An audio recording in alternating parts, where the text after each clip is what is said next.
In today's video, I'm going to teach you how to use the VLOOKUP function in Google Sheets.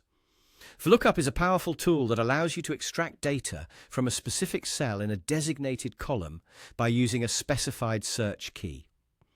This is particularly useful when you're dealing with large data sets and need to quickly retrieve specific information without manually sorting through everything.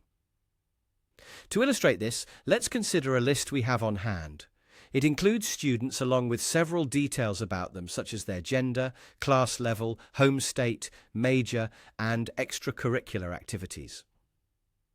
Now, let's say you want to find out what extracurricular activity a particular student is involved in. This is where VLOOKUP comes in handy. Let's walk through the process using Anna as an example. To find Anna's extracurricular activity, we'll start by typing the VLOOKUP function into the cell where we want the data to appear. Begin by typing VLOOKUP. Now, the first thing we need to enter is our search key, which in this case is Anna's name. So, select Anna or type her name directly into the formula, followed by a comma. Next, we need to specify the range of cells that encompass the data we are interested in. You can either manually type this range or, more conveniently, use your mouse to select the entire table or the relevant portions of it.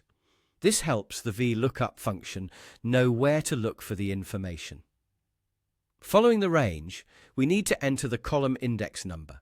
This tells the function which column's data we want to retrieve.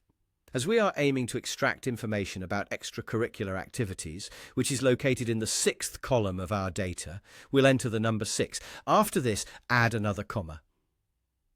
Finally, we come to the last part of the VLOOKUP function. We need to specify whether our data is sorted. Since our dataset isn't sorted, we'll type false. This tells Google Sheets to search for an exact match. Close the parenthesis to finish off the function. Once you press enter, the magic happens, and you should see Anna's extracurricular activity listed. If you're curious about another student, simply change the search key to the student's name, and voila, their data will appear. The VLOOKUP function will update accordingly, pulling up the correct extracurricular activity or any other column you decide to specify in your dataset. That's all there is to it. With VLOOKUP, efficiently filtering through data has never been easier. Feel free to experiment with different search keys and ranges to get a better feel for how this function can work for you. Happy data hunting!